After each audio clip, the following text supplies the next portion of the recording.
Hoy en una de mis presentaciones íbamos tan rápido y el tiempo se terminó y teníamos pendiente compartir un poco acerca de periodismo que ustedes tienen en el programa, que íbamos a hablar un poquitito de periodismo.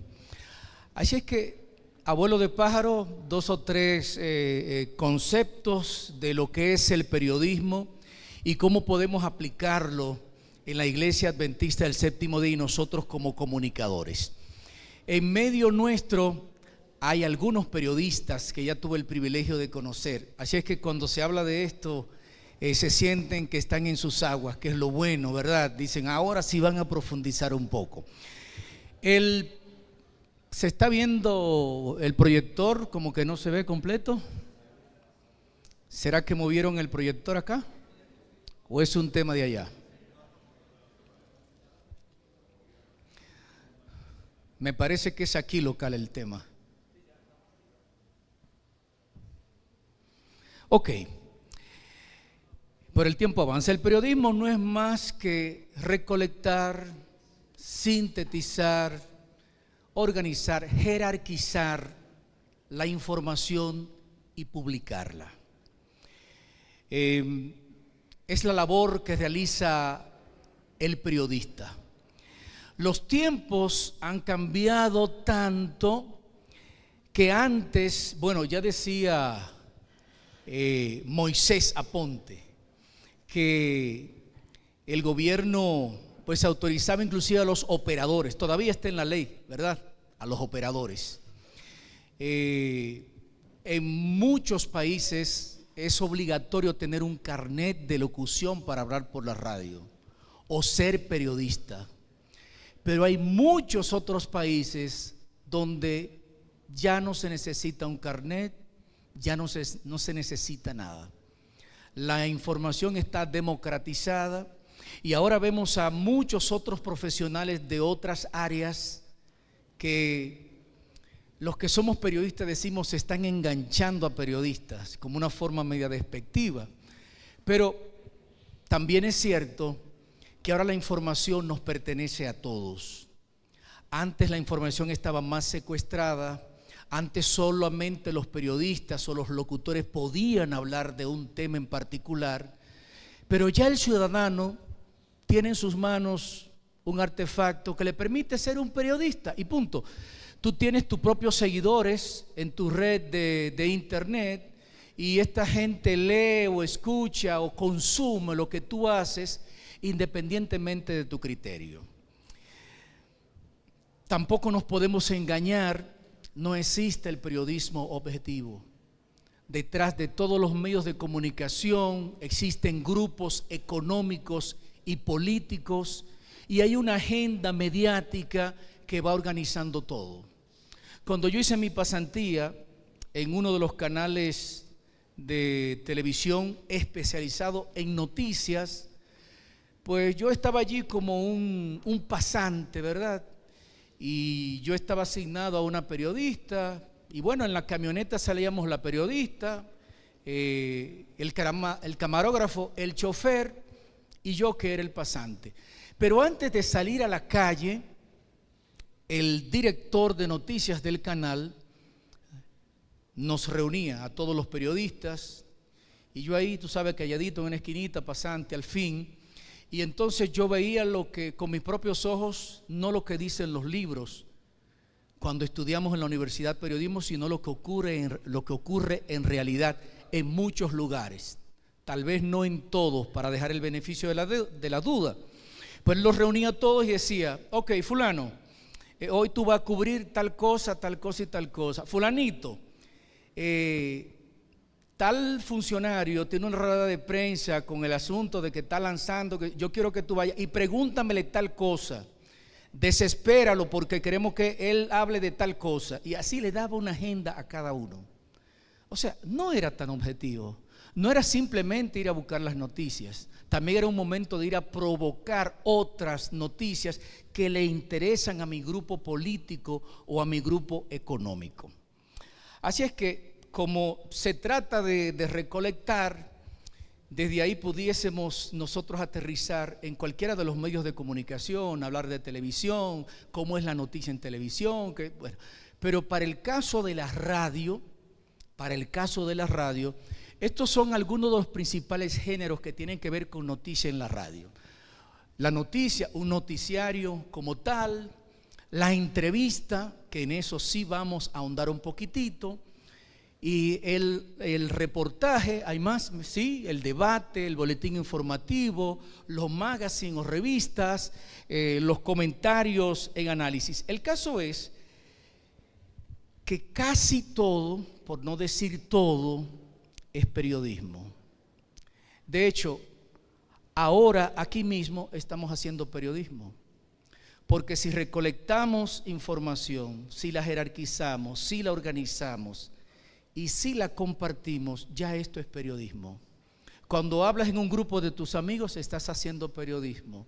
Cuando hablas con otra, porque hay un intercambio de información y hay, dependiendo del formato, noticiarios donde solamente dicen la noticia sin dar ninguna opinión acerca de la noticia, solo el evento, solo el hecho, porque realmente lo que produce el periodismo son los acontecimientos, son los eventos, es la noticia.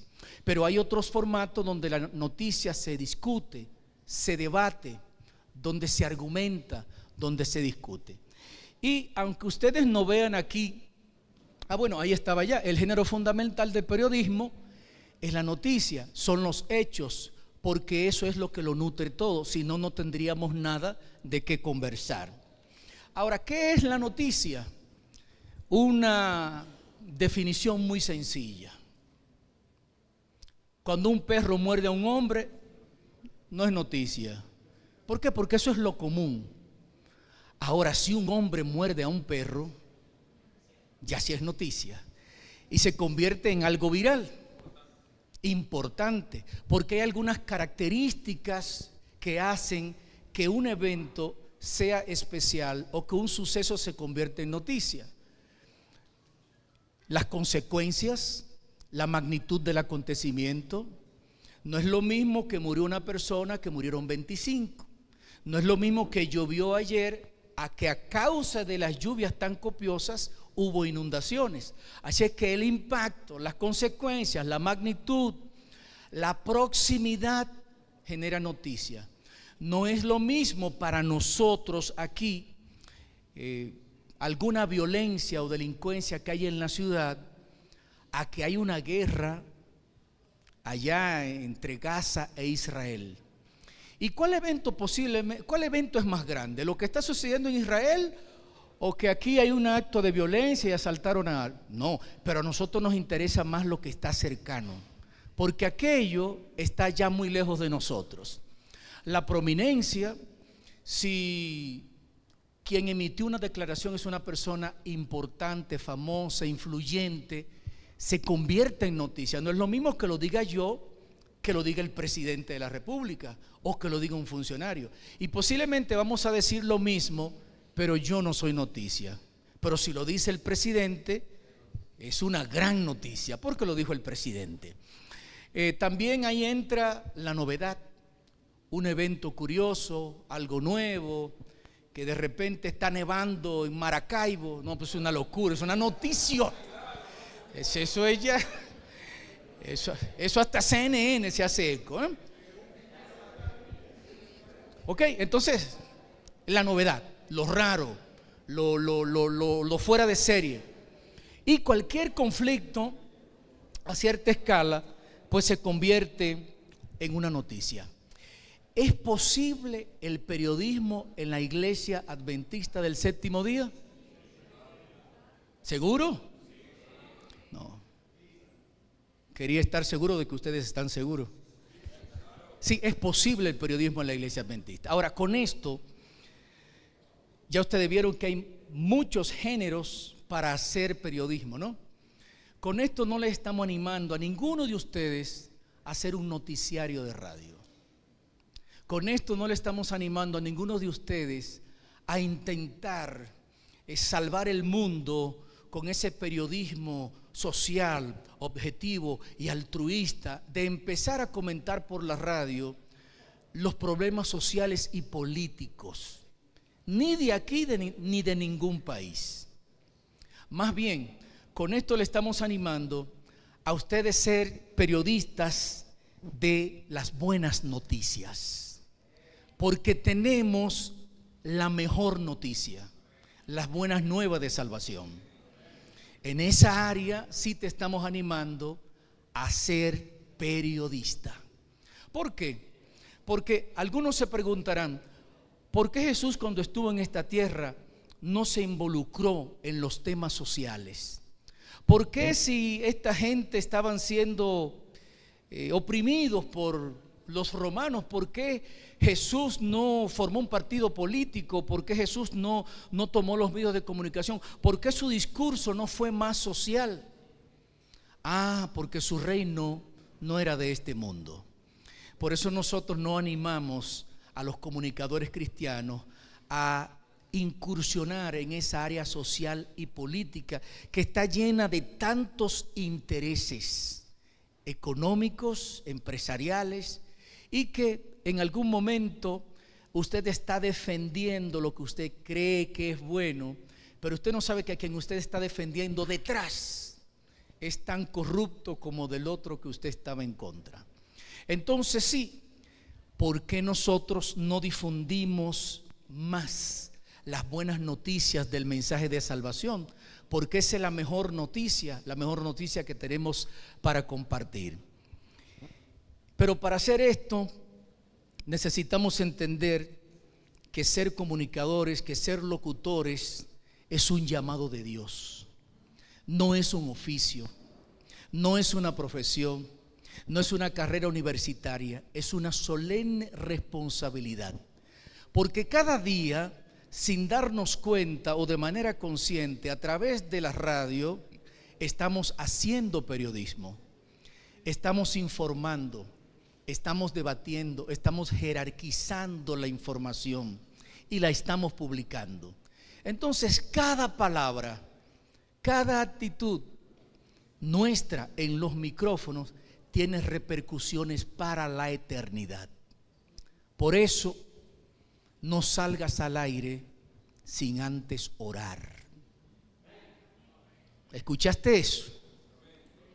Pero siempre, todos los días, no semanal. Porque esto no se trata de ti, ni se trata de mí. Tú apenas eres un instrumento que Dios ha escogido y que ha colocado allí. Pero no se trata de ti. Tú eres un burrito en el que se monta Jesús. Me gustó mucho esa historia del burrito. Entonces, en el buen sentido de la palabra, mírate como un burrito. Cuando te crees que eres importante, cuando te crees que por tu estudio, que por tu título, que académicamente lograste esto, no, que tú eres famoso, estás listo. Ahí terminó. Es un llamado de Dios.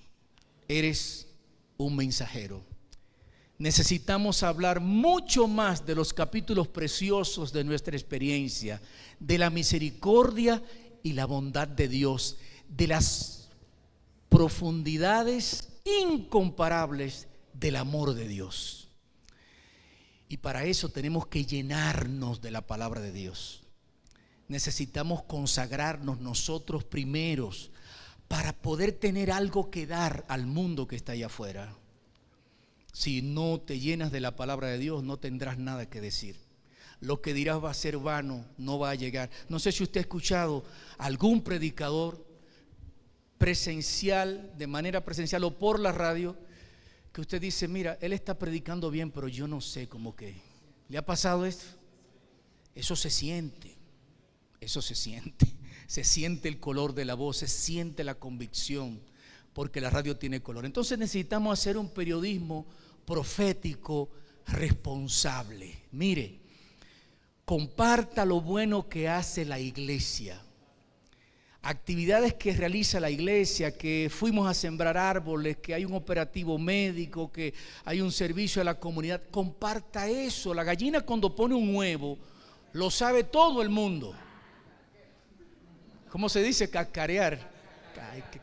Hay que cacarearle el huevo. Entonces, si usted no lo hace, nadie lo va a hacer. Somos nosotros que debemos de dar a conocer lo bueno que hace la iglesia. Y que no se me escape antes de irnos al punto de la entrevista, que es uno de los géneros en el periodismo, mencionar que si usted no es teólogo, oiga bien, si usted no es teólogo, tenga cuidado con las posiciones que usted presenta en la radio. Porque una vez usted lo dijo, eso no se puede recoger. No se meta en áreas donde usted no conoce o no maneja. Déjele eso a los teólogos. No trate de aplicar la profecía a las elecciones presidenciales, que eso no está en la Biblia. Eso no está en la Biblia. No se invente nada. Manténgase apegado a la posición oficial de la Iglesia Adventista del Séptimo Día. Diga un amén más fuerte. No invente el agua tibia, que eso no hay forma de inventarlo. No se invente exposiciones, no tenga imaginaciones, no diga lo que usted se soñó. Una de las cosas, y se lo digo de experiencia, que a mí más me ayudó mientras estuve en la radio, es que, por ejemplo, si yo iba a hablar acerca de Moisés, yo me leía bien la Biblia y después me leía bien lo que dice el Espíritu de Profecía acerca de Moisés. Así es que cuando yo hablaba, yo estaba caminando en terreno seguro. Yo no estaba imaginándome otras cosas. Porque de repente, si no leía nada, de repente podía decir yo, no, que la zarza ardiente representaba el séptimo sello. Imagínese usted. Sí, no, me puede inventar cualquier cosa. Porque cuando usted no tiene mucho que decir, me decía el pastor Canales, me gusta mucho trabajar contigo porque tú o te la sabes o te la inventas. O la trae apuntada. Entonces no invente. Sea responsable. Cuando usted quiera tratar un tema profundo, invite a un pastor, a un teólogo. Respete los rangos, como dicen en mi país. Ok, hablemos un poco de la entrevista. La entrevista es como el séptimo arte en la radio. Si usted domina el arte de la entrevista, usted domina cualquier otro género. Porque es uno de los artes más difíciles. Porque hay que aprender a entrevistar. Porque la entrevista no es un cuestionario. La entrevista es más que la sucesión de preguntas y respuestas. La entrevista es un arte, es una danza entre entrevistado y entrevistador. ¿Ok? Y siempre estamos entrevistando. Usted cree que no, por a veces hasta presentar a una persona es parte de una entrevista. Y llevamos invitados a la radio, pero todo esto tiene un proceso si nosotros queremos hacerlo bien. Porque la entrevista depende mucho de la preparación. Es un sistema interactivo donde puede ocurrir lo imprevisto. Y lo más bonito de la entrevista es lo imprevisto. Así que algunos principios. Antes de la entrevista, pregúntese, ¿por qué ese personaje? Porque recuerde que usted tiene un objetivo en su programa y usted tiene una intencionalidad. ¿Por qué voy a invitar a ese personaje? ¿Esa es la persona correcta para el tema? Si vamos a hablar acerca de salud, tal vez el invitado no deba de ser un profesor. Yo asumo que debería de ser un doctor. Entonces por ahí empieza todo. La entrevista nace de una necesidad mutua. Nunca obligue a otra persona a ser entrevistado. Cuando usted está tratando de entrevistar a alguien y la persona está dando vuelta, ya sea por miedo, porque no se siente, no insista. No insista porque va a quedar mal. La entrevista va a quedar mal. No insista mucho, porque debe ser una necesidad mutua en la que yo quiero que el pastor Canales comparta sus conocimientos con mi audiencia, pero también en que el pastor Canales quiere compartir sus conocimientos. Entonces es una necesidad mutua. No se puede obligar a nadie a una entrevista. No podemos realizar una entrevista si antes no realizamos un pacto comunicativo. Tenemos que ponernos de acuerdo. Tenemos que ponernos de acuerdo de lo que vamos a hablar, cómo vamos a hablar y por qué tiempo vamos a hablar. Eso es importante, porque no podemos traer una persona a la emisora para entrevistarlo si antes no nos hemos puesto de acuerdo. Mira, fulano, me gustaría que tú vayas a mi programa, y mi programa trata de esto, aquello, lo otro, y me gustaría que tú vayas porque queremos abordar el tema de las enfermedades respiratorias, y como tú eres neumólogo, me parece que sería muy bueno que tú compartas el conocimiento. Ah, sí, mire, y cómo, mira, vamos a hablar durante 15 minutos en una revista, y en los primeros 10 minutos del programa vamos a hablar. El programa empieza a las 7 de la mañana, así es que estaremos entrando al aire contigo como a las 7:02. Yo te agradecería que estés a las 6:45. Ah, ok, no, pues mándame el cuestionario. Nunca envíe un cuestionario. Nunca le dé un cuestionario a una persona que usted vaya a entrevistar. Porque si usted le da un cuestionario, se pierde la naturalidad, se distorsiona, ya deja de ser una conversación y se convierte en un examen de la universidad. Una vez yo le di el cuestionario a una persona y te digo que hizo esa persona, se me presentó en la cabina con una laptop y su PowerPoint. Y yo le hacía una pregunta y él leía su PowerPoint. ¿Y qué ustedes creen que sucedió? Fue un disparate, no sirvió, no era una conversación. La entrevista no puede ser así. Así es que nunca, bueno, ¿y qué le voy a decir? Que mira, pero que mándame el cuestionario. No, pero tú eres doctor, tú eres neumólogo. Vamos a hablar acerca de eso, de las enfermedades respiratorias, cómo se adquieren, cuáles son los síntomas, cómo la gente se debe cuidar. Y le das simplemente un briefing, le das una intro, porque no es nada que él no pueda manejar. Claro, no vayas ahora a preguntarle allá en el aire, ¿cuántos enfermos hay en el hospital? Porque él no tiene ese dato. O sea, seamos coherentes. Entonces, bueno, yo puse algunas ideas y la carita que yo le pongo cuando me preguntan por el cuestionario, le digo, yo no acostumbro a hacer cuestionarios porque es una conversación, vamos a hablar, no es necesario. Ahora, ¿tú tienes alguna sugerencia de algo que debamos incluir en la entrevista? Fíjense cómo estoy enrolándolo, me estoy abriendo, estoy teniendo apertura, pero yo sigo siendo el dueño de la entrevista. Cuando usted es quien entrevista, usted es el dueño.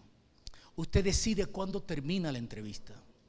Porque de hecho a veces usted empieza una entrevista y usted había planificado 15 minutos, pero usted se da cuenta que a los 7 minutos el invitado ya no tiene nada que decir.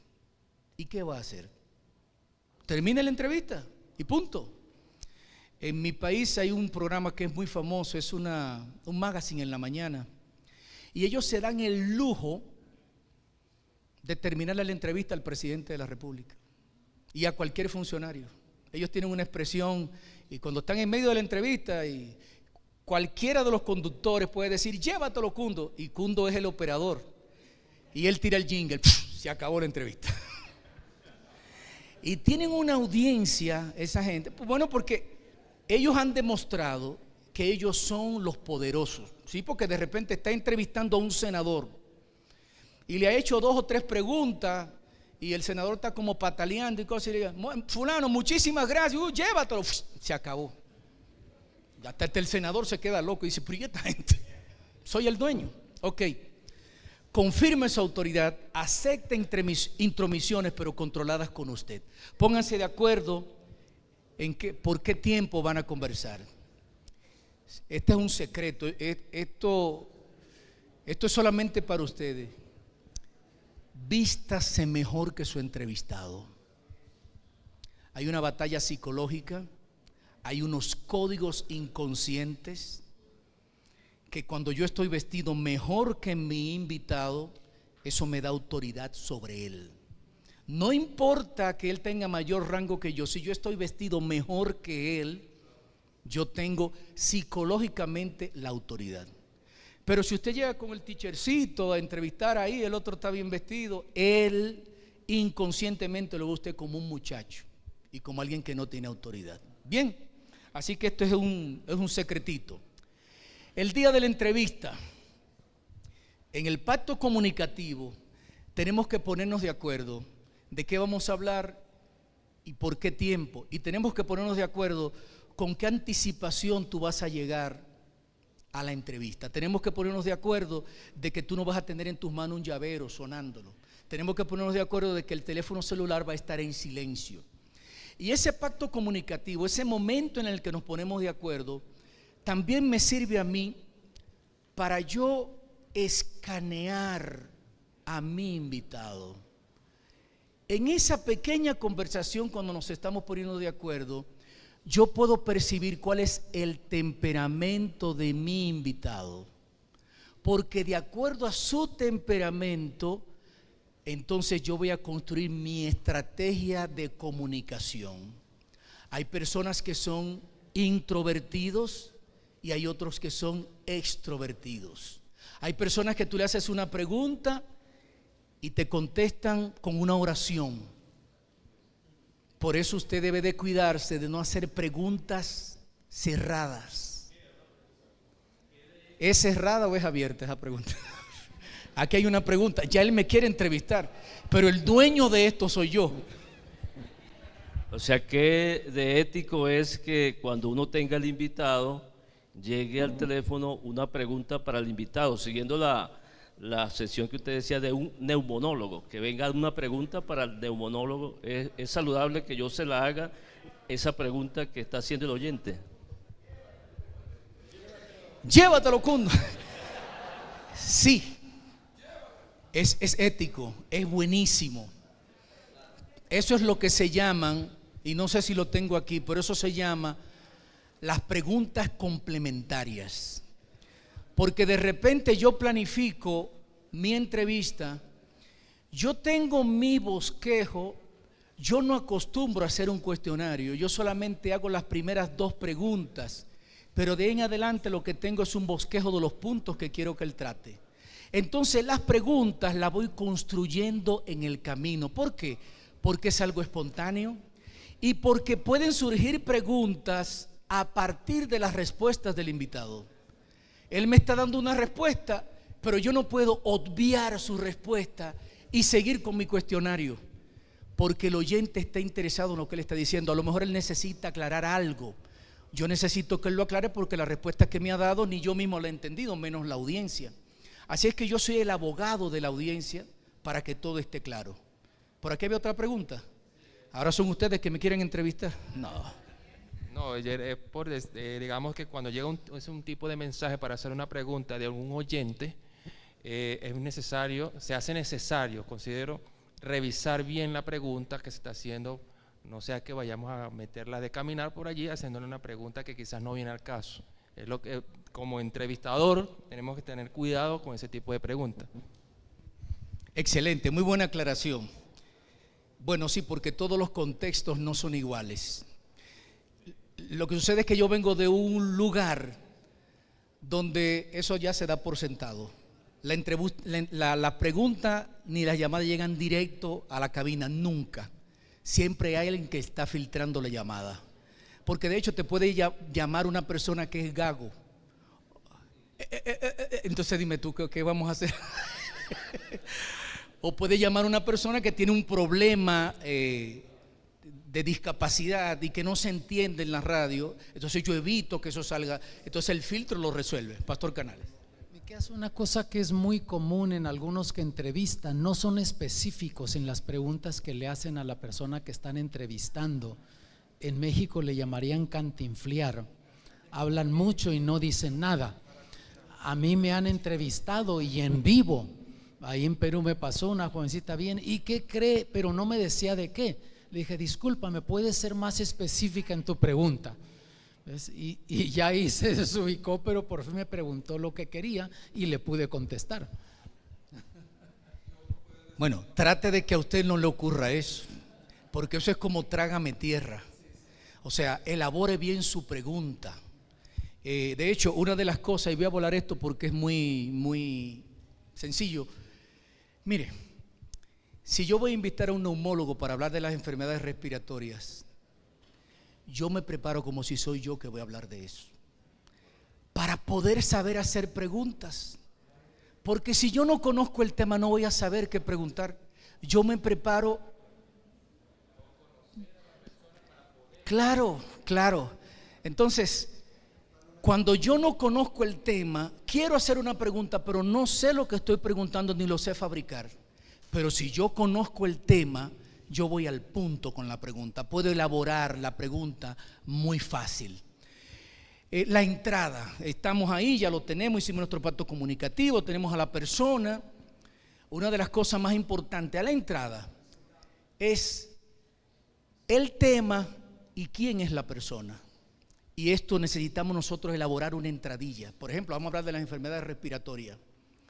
Es alarmante la gran cantidad de personas que en estos días se está presentando a las consultas por enfermedades respiratorias. Hoy está con nosotros el doctor Ramuel Alacrán, quien es especialista en neumología del hospital tal. Primero, una entrada para que la gente abra el oído. Yo no puedo empezar de que, bueno, y ahora tengo aquí al doctor fulano que le quiero hacer unas cuantas preguntas. No. Hago una entrada poderosa, hago una entrada fuerte, que sea un gancho, que la gente se atrape. Empiece por el problema, recuerde siempre eso. Empiece por el problema, recuérdele el dolor a la gente para que la gente tenga deseo de buscar la solución. Empiece por el problema. Entonces, cuando usted empieza por el problema, entonces usted justifica por qué es importante que hablemos con esta persona.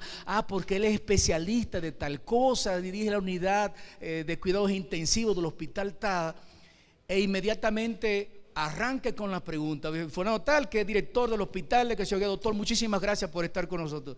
Sí, muchas gracias, me queda que doctor, interrúmpalo. No espere ahora que tampoco él tenga un sermón antes de la primera pregunta, porque la gente se va. Entonces tiene que ser, porque si usted entró bien, la gente se queda.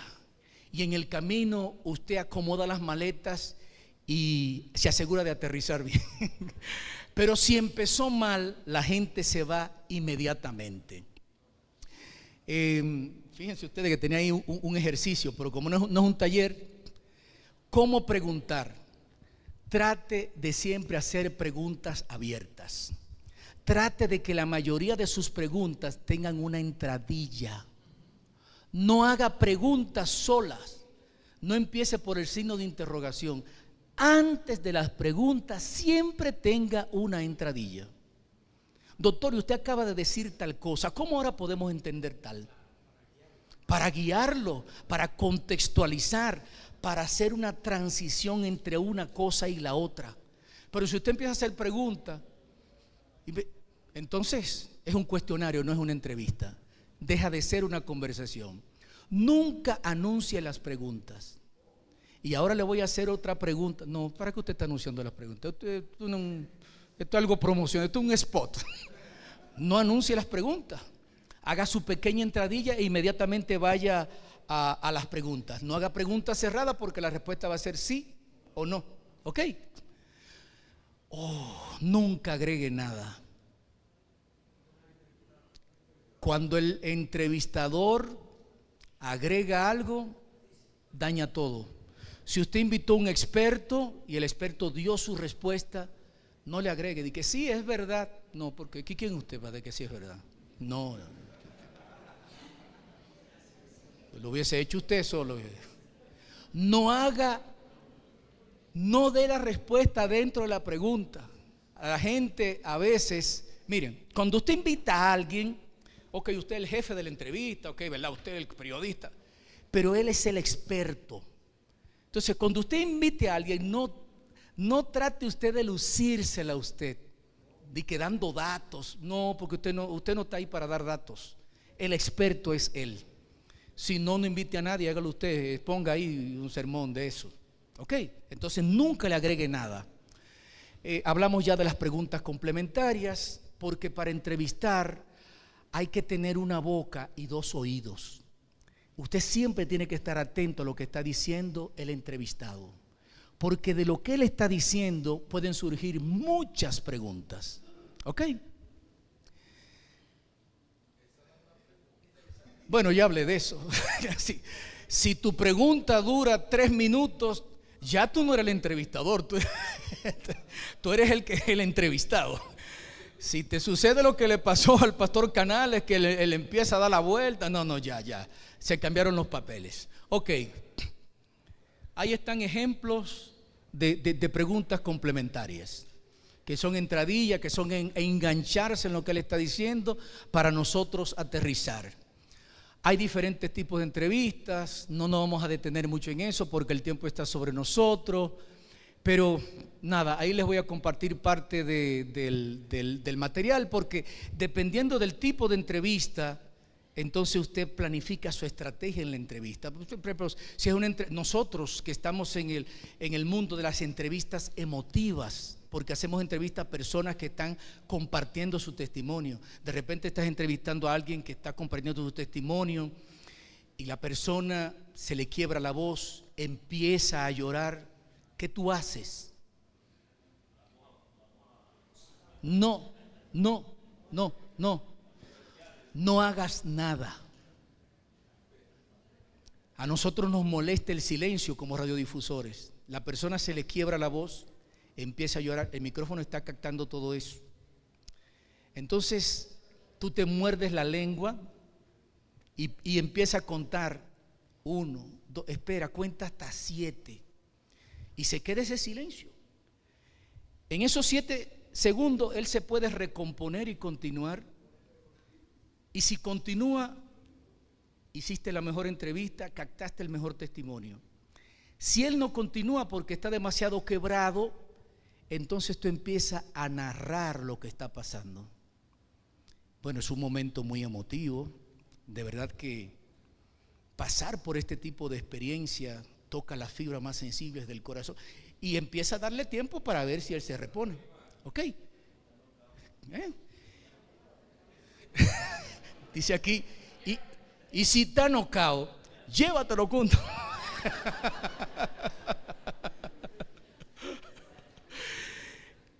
Estoy pasando rápido de matices lingüísticos que debemos de utilizar en nuestra estrategia comunicativa, que nos ayudaría mucho, especialmente cuando estamos haciendo entrevistas de semblanzas, de personajes, ¿sí? Que es como el pez fuera del agua, y formas como nosotros podemos hacer transiciones.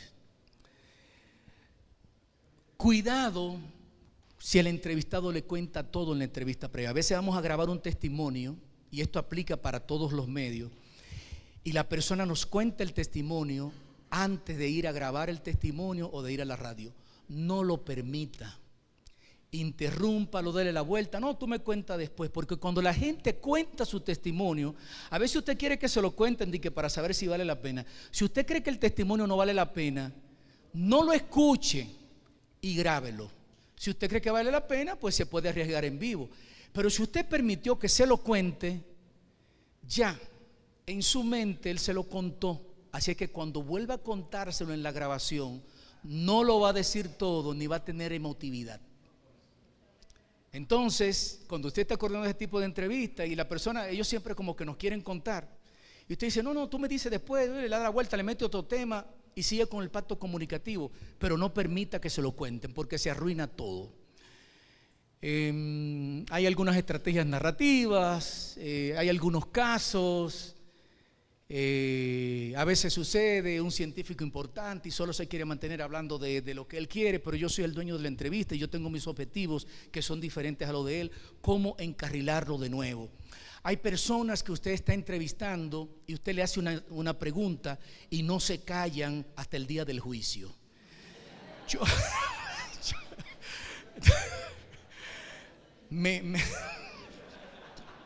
Me sucedió con uno de los predicadores adventistas más famosos. No. Dios aborrece el pecado, pero no el pecador. Miren, ustedes no me lo van a creer.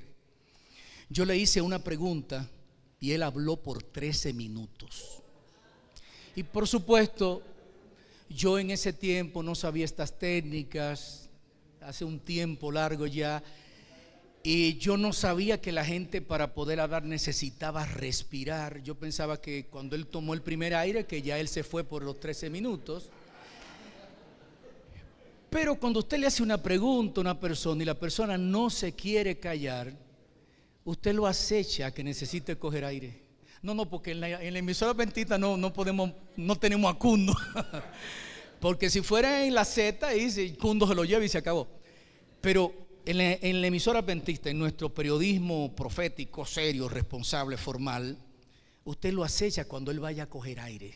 Y cuando él vaya a coger aire, usted se le sube arriba y usted empieza a hablar y usted no se calla más nunca. Sí, porque él va a necesitar tomar aire en algún momento. Entonces usted empieza a hablar y le va con la siguiente pregunta y todo, y usted usted ni lo mira, usted se hace cuenta que él no está ahí. Ok, a veces estamos por entrevistar a alguien, por ejemplo, de repente viene aquí, qué sé yo, para ponerle a usted un nombre Bullón, Arnaldo Cruz, y usted lo quiere entrevistar, pero él anda rápido, y quien lo invitó se lo quiere llevar rápido, usted lo quiere entrevistar, y él dice, ok, pero solo un minuto, ¿verdad? Pero mentira, usted quiere aprovechar y tomarle 5 minutos. Una estrategia: a él usted lo va a colocar de espalda a quien le está manejando la agenda, para que el que le está manejando la agenda no le pueda hacer seña. Usted lo pone de espalda y lo pone al otro allá. Y si usted tiene un asistente, la técnica es que entretengan al otro que está allá y que se lo lleven para afuera, agua, lo que sea, y ahí está afuera. Si el entrevistado es tímido, porque usted lo captó en el pacto comunicativo que es tímido, ya usted sabe que va a ir un poquito forzado con la danza. La mejor entrevista de mi vida se la hice a Isis España. Es una cantante. ¿Se conoce por aquí? Eso fue increíble, porque la entrevista es una danza entre el entrevistador y el entrevistado. Y si las personas como que machan, como que hacen el clic, si hablan de una manera que eso se da lindísimo, eso es bonito. Se parece mucho con sus diferencias entre los conductores de un programa, que tienen como una danza. Los conductores de un programa, después que tienen un tiempo haciendo un programa juntos, ya se convierten como en una pareja. Ya se conocen, ya tú sabes cuando a tu compañero se le está terminando la idea. ¿Te has dado cuenta de eso? Ya tú sabes cuándo entrar porque él se le está terminando la idea. Ya él te protege a ti también. Ya él te salva de algunas situaciones y se convierte ya en una danza que se conocen. Entonces, eso es muy importante. Si el entrevistado es muy tímido, tú lo invitas a que llegue media hora antes a la radio.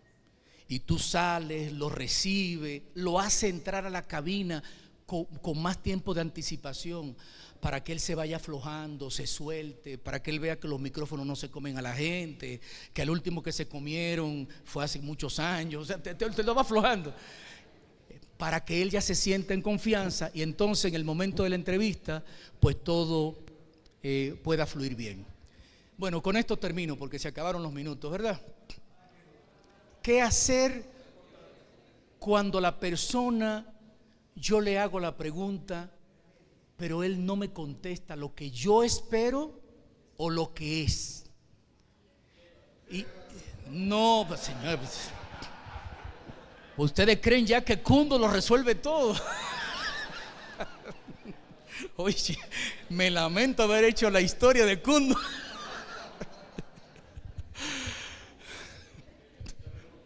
Cuando el entrevistado y se usa mucho, y es bueno que ustedes lo sepan, en el mundo de los políticos, así como al periodista le enseñan a entrevistar, a los políticos hay personas manejadoras de comunicación política que les enseñan cómo manejar al entrevistador, cómo contestar lo que yo quiero contestar aunque tú me estés preguntando otra cosa.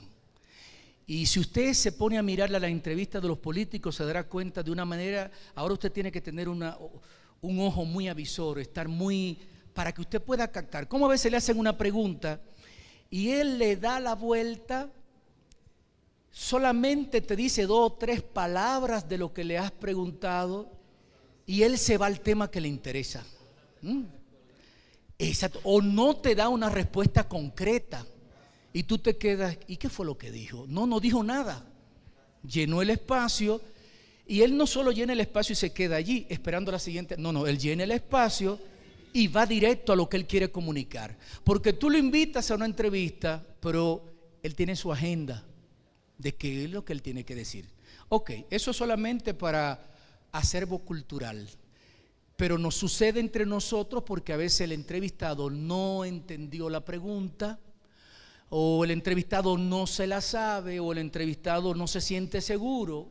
Se vale repetir la pregunta. Pero recuerden lo que decíamos esta mañana, sepa ser redundante. Repita la pregunta, pero con otras palabras. ¿Ok? Reformule la pregunta. A veces él dice algo y se queda como medio nebulosa y se vale decir, mira, no entendí bien.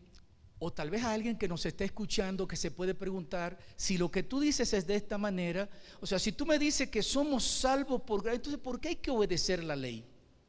¿Entiendes? Entonces lo está llevando al terreno para que el tipo afinque. Nunca haga 2 preguntas, nunca, porque usualmente el invitado en lo que te contesta la primera pregunta, después te dice, ¿y cuál fue la otra cosa que me preguntaste? Entonces se ve falta de profesionalidad de usted. Nunca haga 2 preguntas en uno porque no es factible. Ya hablamos cuando el entrevistado no se calla. Sepa cuándo interrumpir. Ok, qué bueno, llegamos al final. Tips, confirme los datos. Lo peor que te puede pasar entrevistando a alguien es decir, bueno, y está con nosotros el pastor Orlando Atahualpa, presidente de la Unión Venezolana Occidental. Tierra, trágame. Esté seguro de los datos, del nombre correcto, de la posición que ocupa, para que usted no pase vergüenza. Confirme en su mente los objetivos de su entrevista. ¿Ok? Porque ya hablamos de la planificación. No comience las preguntas siempre de la misma manera. Sea creativo. No introduzca juicios a priorísticos. No confirme lo que el entrevistado acaba de decir. No le sume nada porque él es el experto.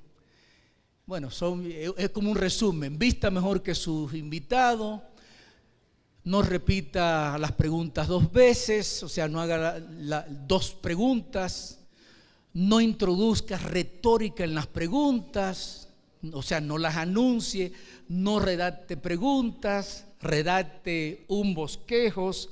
Utilice los silencios para que el entrevistado introduzca, enriquezca su pregunta.